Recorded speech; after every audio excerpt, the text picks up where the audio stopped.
What's going on, everybody? Josh Engleman for Awesemo.com, and I am back with my NBA DFS contenders on Draftkings for Monday, February 8th. Be sure to hit that like button, subscribe to the channel, hit the notification bell so you know when this and all of our other content goes live. Follow me on Twitter at Josh Engleman so you can get updates to these sim results as we get closer to lock. And finally, let me know in the comments section who are your favorite options on DK for tonight's slate. We're rounding out the bottom of my top 10 with Kobe White, Kenrich Williams, Luka Doncic, DeMarcus Cousins, and Lou Dort on the outside looking in. I honestly thought he was going to be ranked higher. Who will be the top 5 plays, the favorites for Monday's slate? It's time to find out.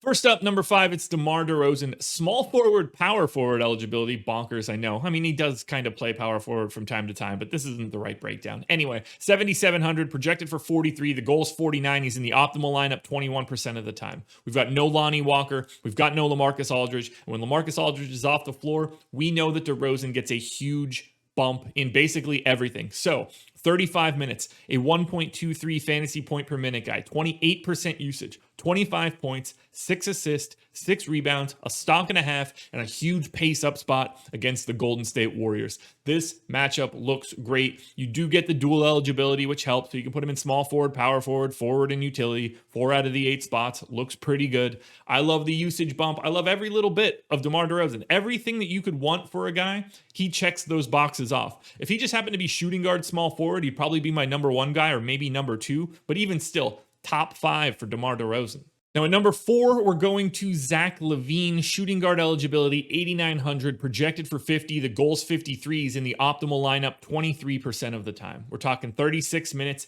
a huge bump in everything because no Markkanen, no Otto Porter. I think Zach LaVINE is like a 1.4 fantasy point per minute guy in this game. 33% usage, 31 points, 6 boards, 5 assists, 2 stocks, and an even bigger pace up spot than DeMar DeRozan is seeing. 3.1 additional possessions for LaVINE by taking on the Washington Wizards, a team that isn't very good defensively either. All signs point to a monster from Zach LaVINE. I don't mind the price tag at all. He will be doing as much as he possibly can against a Wizards team that isn't really capable of slowing him down. This one fits him like a glove.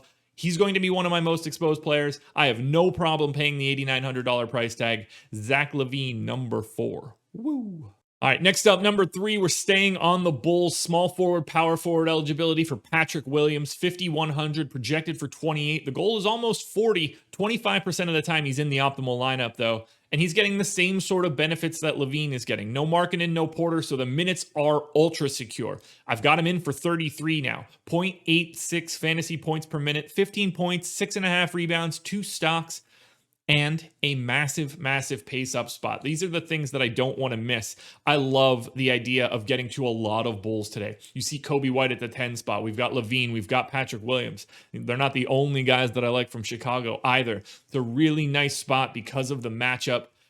I'm attacking the Chicago Bulls, but I also still like the Wizards, which we will get to. And if you've listened to my FanDuel video first, you already know what we're getting to. We're running it back, though, with one more Bull. Number 2, Denzel Valentine, just shooting guard eligibility, which is annoying but not problematic. 4,800, projected for 29. The goal is 39, and he's in the optimal lineup 26% of the time. Another guy that's going to benefit from the additional minutes. I'm locking him in at 30 minutes, just shy of a fantasy point per minute. 20% usage, 14 points, 6 boards, 3 assists. Just does a little bit of everything at a $4,800 price tag.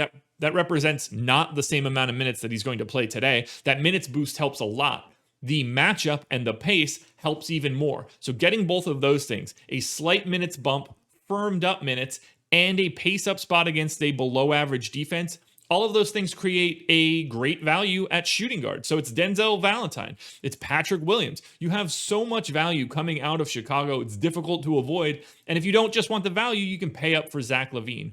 Or you can go to the other side of this game. But before we get to that number 1 option, like button, subscribe to the channel, notification bell, follow me on Twitter at Josh Engleman, and keep your eyes peeled tomorrow for the debut of my new show, The Process. We're starting it at 6:30 a.m. Eastern Time. I'm going live. I'm sharing my screen. And I'm doing my entire build for the morning. I'm going through each team, projecting out rotations, looking at minutes changes, tweaking rates to see if people are better or worse with other guys off the floor. It's the new show. It is everything that I do to prepare for this video, and it'll be live streaming Monday through Friday at 6:30 a.m. every single weekday. Now, the number one contender on this slate, that would be shooting guard eligible 9K Bradley Beal, projected for 55. The goal is 53.5, so he's doing that more often than a coin flip, 37% of the time in the optimal lineup, 37 minutes, 1.48 fantasy points per minute, 40% usage, because this is the back end of a back-to-back, something that we don't normally see Russell Westbrook in, so I am taking Russell Westbrook out for right now. That's 36 points, raw points for Bradley Beal. 5 rebounds, 5 assists, even a steal and a half block, so almost 2 stocks. And it's still a pace-up spot for Washington. The Bulls aren't slow by any means. They're middle of the pack-ish. So Beal gets extra possessions, and he gets to use almost 40% of them when he's in the game. This one is a no-brainer. If they could just price Bradley Beal in the future, knowing that Russell Westbrook is out for the second half of back-to-backs, Bradley Beal is a 10K guy on this slate. But instead, he's at 9K, and he's a combination of incredible value and a pay-up spot. So Bradley Beal by a mile. You can see 37% for my number one, 26% for Denzel Valentine. Bradley Beal is the number one play on the slate on DraftKings, and it is not even close.